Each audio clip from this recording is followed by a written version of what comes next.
Welcome to অক্টাটেক। অক্টাটেকের আজকের এই পর্বে আমরা দেখাবো রেডমি 9 ডুয়াল এর ভাঙা গ্লাস কিভাবে পরিবর্তন করা যায় তার সম্পূর্ণ টিউটোরিয়াল। তো দর্শক বন্ধুরা, চলুন কথা না বাড়িয়ে ভিডিওটা শুরু করা যাক।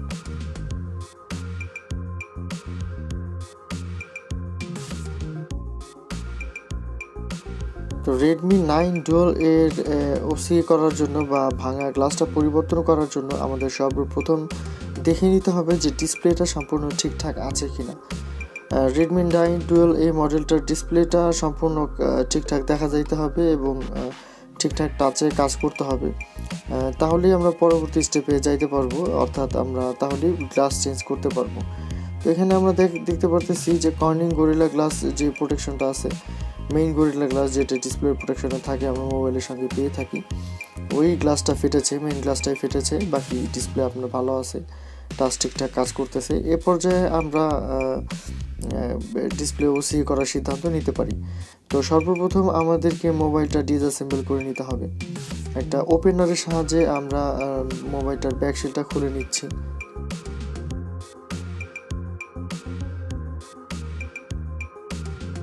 ব্যাকশেলটা খোলার সময় অবশ্যই লক্ষ্য রাখতে হবে ফিঙ্গারের রিবনটা যাতে ছিঁড়ে না যায়। রেডমি 9 ডুয়াল এই মডেলটার ফিঙ্গার রিবনটা কিন্তু খুব ছোট, তো একটু টান লাগলে ছিঁড়ে যেতে পারে। অবশ্যই খুব সতর্কতার সঙ্গে ব্যাকশেলটা খুলতে হবে।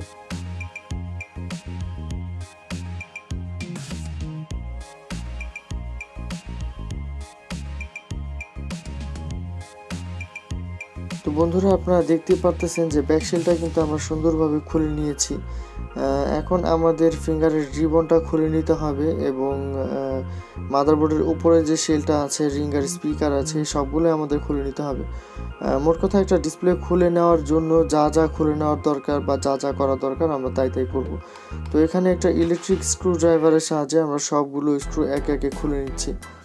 এখানে আমাদের রিঙ্গার স্পিকারটা খুলে নিতে হবে, ফিঙ্গারের রিবনটা খুলে নিতে হবে, মাদারবোর্ডের উপরে শেল খুলে নিতে হবে এবং একই সঙ্গে মাদারবোর্ডটাও খুলে নিতে হবে।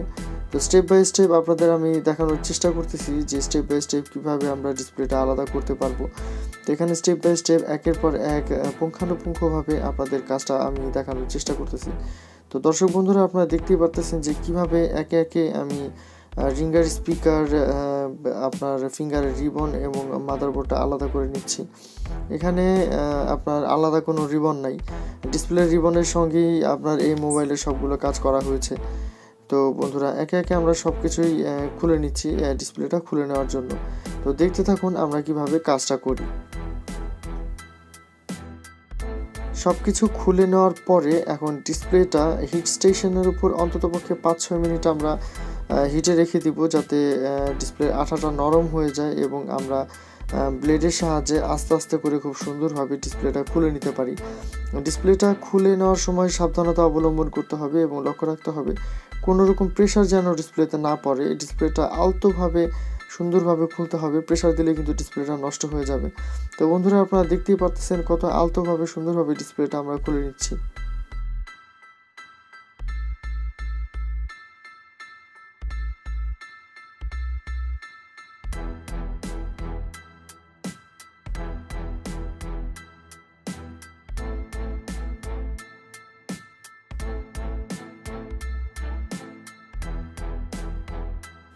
তো বন্ধুরা, আপনারা দেখতেই পারতেছেন আমাদের কিন্তু ডিসপ্লেটা খুলে নেওয়া হয়ে গিয়েছে। আশা করি ডিসপ্লেতে কোনো ধরনের কোনো সমস্যা হয় নাই।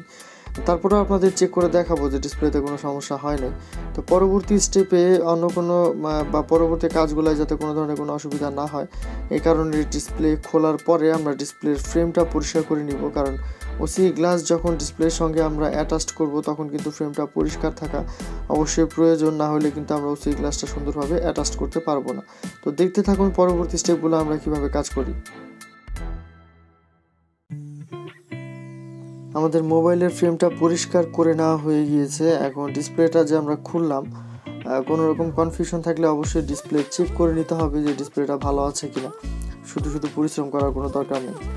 তো এখানে আমরা চেক করে নিব যে ডিসপ্লেটা ঠিকঠাক আছে কিনা। যদি ডিসপ্লে ভালো থাকে তাহলে আমরা পরবর্তী পদক্ষেপ নিব।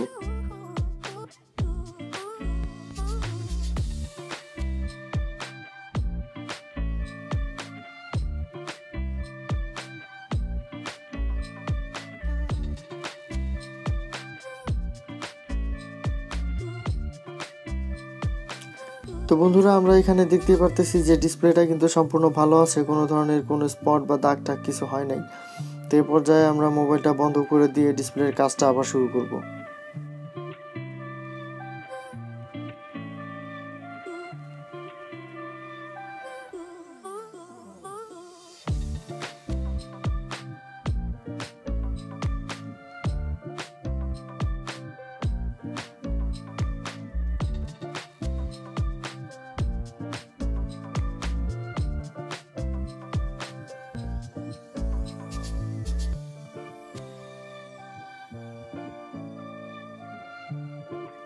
ডিসপ্লের রিবনটা ছাড়িয়ে নেওয়ার পরে আমরা ডিসপ্লের ওপরে অবশ্যই স্কচ টেপ লাগিয়ে নিব, যাতে পরবর্তীতে আমাদের কাজ করতে কোনো অসুবিধা না হয়। টেপটা না লাগালে হবে কি, হিট স্টেশনের উপর দিয়ে আমরা ডিসপ্লেটা যখন কাটতে থাকবো তখন দেখা যাবে যে ডিসপ্লেটা আলাদা হয়ে চলে আসছে। তখন আমরা ডিসপ্লেটা আবার নিচে লাগাইতেও পারবো না, আবার কাজও করতে পারবো না। আবার মাঝে মধ্যে দেখা যায় কাটার পরে ছোটো ছোটো কাঁচের টুকরাগুলো অনেক ঝামেলা করে। তো আমরা আসলে কাজ করব, কোনো ঝামেলা আমাদের দরকার নাই, এই কারণে আমরা স্কচ টেপটা অবশ্যই মেরে নিব, এটা কাজের একটা অংশ। তো টেপটা মেরে নিয়ে আমরা চারপাশ দিয়ে খুব সুন্দরভাবে কেচি দিয়ে কেটে দিব, যাতে কাজে আমাদের পরবর্তীতে কোনো ধরনের কোনো অসুবিধা না হয়। তো আপনারা দেখতেই পারতেছেন যে আমি কিন্তু কেচি দিয়ে খুব সুন্দরভাবে টেপগুলোকে কেটে নিচ্ছি। এবার ডিসপ্লেটা হিট স্টেশনের উপর রেখে আমরা সুতা দিয়ে খুব আলতোভাবে আস্তে আস্তে করে কেটে নিব। এই কাটাটা কিন্তু খুব গুরুত্বপূর্ণ, খুব সুন্দরভাবে আস্তে আস্তে কাটতে হবে, যাতে আপনার ডিসপ্লেটা নষ্ট না হয়। মাঝে মধ্যে কিন্তু পোলারাইজার পেপার কেটে যায়, ডিসপ্লে আমার কাছ থেকেও নষ্ট হয় না তা না, কিন্তু তা পরিমাণে খুবই কম। 95% ডিসপ্লে আমার কাছ থেকে আপনার ভালো হয়ে যায়, সমস্যা থাকে না, ঠিক আছে। তো এক্ষেত্রে আপনার লক্ষ্য রাখতে হবে যে কোনো সমস্যা যাতে না হয়। তো এখানে আপনারা দেখতে পারতেছেন যে আমরা কত আলতো করে আস্তে আস্তে করে সাবধানতার সঙ্গে ডিসপ্লেটা কেটে নিচ্ছি, কোনো ধরনের কোনো সমস্যা ছাড়া। তো বন্ধুরা আমাদের কাটা কিন্তু হয়ে গিয়েছে এবং খুব সুন্দরভাবে আমরা ডিসপ্লেটা কেটে নিতে পেরেছি কোনো ধরনের কোনো সমস্যা ছাড়া। এখন ডিসপ্লেটা আমরা পরিষ্কার করে নিব।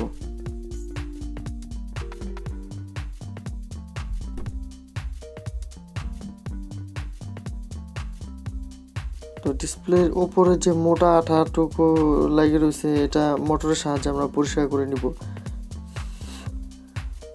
মোটরের সাহায্যে আমরা আঠা পরিষ্কার করে নেওয়ার পরে নেক্সট স্টেপে আমরা ডিসপ্লেটা উইপস এবং স্প্রে সাহায্যে খুব সুন্দরভাবে পরিষ্কার করব। তো বন্ধুরা এখানে দেখতে পারতেছেন যে মোটরের সাহায্যে কিন্তু খুব ইজিলি আমরা আঠাটা পরিষ্কার করে নিতেছি, এখানে জোর জুলুম করার কিছু নাই। হালকা হিটের উপর রাখে ডিসপ্লেটা মোটরের সাহায্যে খুব সুন্দরভাবেই আপনার আঠাটা উঠে আসবে, কোনো ধরনের কোনো ঝামেলা করতে হবে না। তো আপনারা দেখতে পাচ্ছেন কত সুন্দরভাবে আমরা আঠাটা তুলে ফেলতেছি। তো আমরা আঠাটা তুলে ফেলার পরে এই ডিসপ্লেটা নিচে নিয়ে আপনার ডিসপ্লেটার অবশিষ্ট যে আঠাটুকু আছে একটা স্প্রে এবং উইপসের সাহায্যে এই অবশিষ্ট আঠাটুকু আমরা সুন্দরভাবে পরিষ্কার করে নেব, যাতে লেমিনেশন করার পরে আমাদের ডিসপ্লের মধ্যে কোনো ময়লা আবর্জনা না থাকে বা খারাপ দেখা না যায়।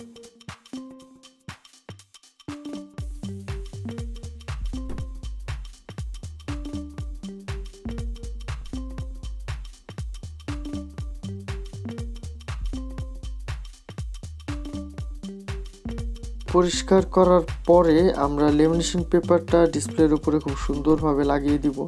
লেমিনেশন পেপার ডিসপ্লের উপর লাগানোর সময় লক্ষ্য রাখতে হবে ভেতরে যেন কোনো ধরনের বাবল না থাকে। ডিসপ্লের উপর লেমিনেশন পেপার লাগানোর সময় যদি কোনো ধরনের বাবল ডিসপ্লের মধ্যে থেকে যায়, তাহলে কিন্তু সেই বাবলটা থেকে যাওয়ার সম্ভাবনা থাকে, রিমুভ খুব কম হয়। তো ডিসপ্লের উপরে আপনার লেমিনেশন পেপারটা খুব সুন্দরভাবে লাগাতে হবে এবং লক্ষ্য রাখতে হবে কোনো ধরনের বাবল যেন না থাকে। তো বন্ধুরা দেখতে পারতেছেন ডিসপ্লেতে লেমিনেশন পেপার লাগানোর পরে লেমিনেশন পেপারের যে চারপাশের বাড়তি অংশটুকু আছে, সেই বাড়তি অংশটুকু একটা ইঞ্চি কাটারের সাহায্যে কিন্তু আমরা কেটে ফেলে দিচ্ছি। এবার হচ্ছে আমরা এই ডিসপ্লেটা মেইন কর্নিং গরিলা গ্লাস বা মেইন গ্লাস ডিসপ্লেটার সঙ্গে আমরা জুড়ে দেব। তো বন্ধুরা দেখতে থাকুন আমরা কাজটা কীভাবে করি।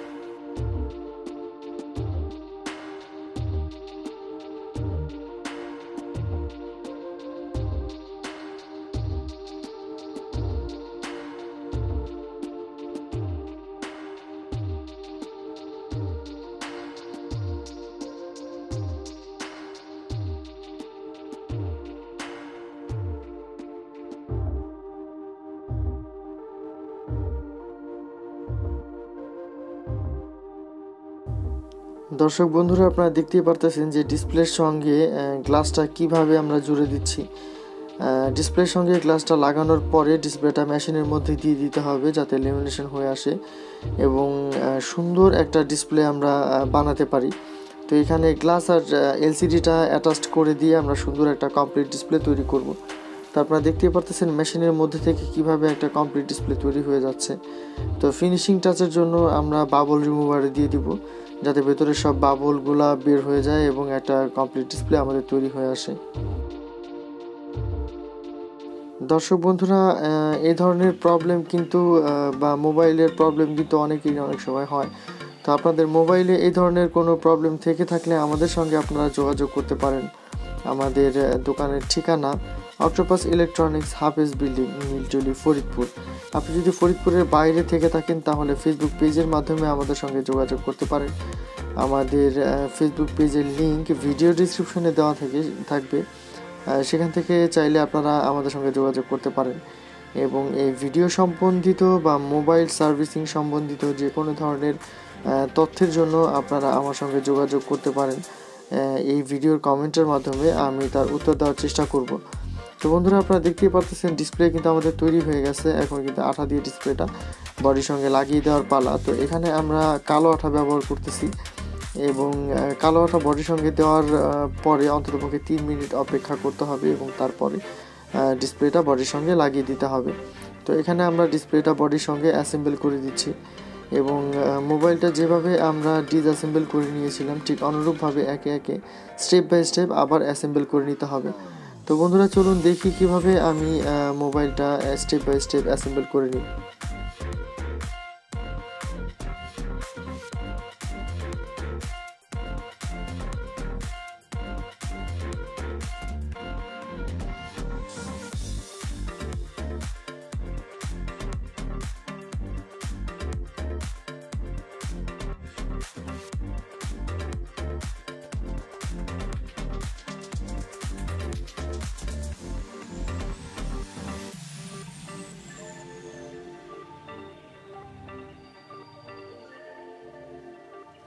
তো দর্শক বন্ধুরা, আপনারা দেখতেই পারতেছেন ঠিক যেভাবে আমরা রিঙ্গার স্পিকারটা, আপনার ফিঙ্গারের রিবনটা এবং মাদারবোর্ডের উপরের শেলটা খুলে নিয়েছিলাম, ঠিক একইভাবে কিন্তু আমরা সবগুলো আবারও লাগিয়ে দিচ্ছি।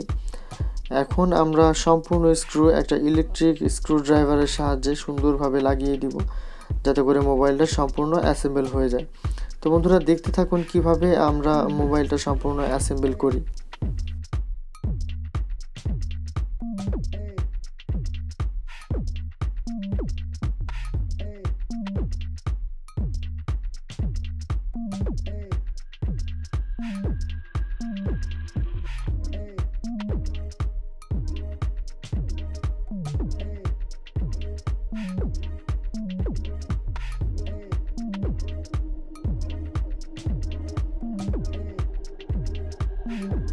তো বন্ধুরা, আপনারা দেখতেই পারতেছেন যে আমাদের মোবাইলের কিন্তু কাজ করা শেষ।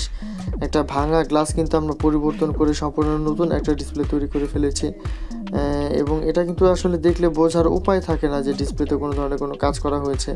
এই কাজগুলো আসলে খুব সুন্দর হয়। তো বন্ধুরা, আপনাদের মোবাইলে এই ধরনের কোনো সমস্যা থাকলে আপনি অবশ্যই তা কমেন্টের মাধ্যমে আমাকে জানাতে পারেন। তার খরচা এবং সেটা কাজ করা যাবে কি না বা কোথায় কাজ করা যাবে, কি করালে ভালো হবে, এই ধরনের সম্পূর্ণ সাজেশন আমি আপনাকে দিতে পারবো, কোনো ধরনের কোনো সমস্যা হবে না। আর আমাদের দিয়ে কাজ করাতে চাইলে আপনারা সরাসরি আমাদের সঙ্গে যোগাযোগ করতে পারেন। তো বন্ধুরা, আপনারা দেখতেই পারতেছেন যে কিভাবে আমরা মোবাইলের কাজটা করে ফেলেছি কোনো ধরনের কোনো অসুবিধা ছাড়াই। তো আজকের মতো এ পর্যন্তই। দেখা হবে পরবর্তী কোনো ভিডিওতে, পরবর্তী কোনো মোবাইল সার্ভিসিং নিয়ে। টিল দেন ভালো থাকবেন, সুস্থ থাকবেন। তো বন্ধুরা, দেখা হবে পরবর্তী ভিডিওতে আপনাদের সঙ্গে। টিল দেন অক্টাটেকের সঙ্গেই থাকবেন।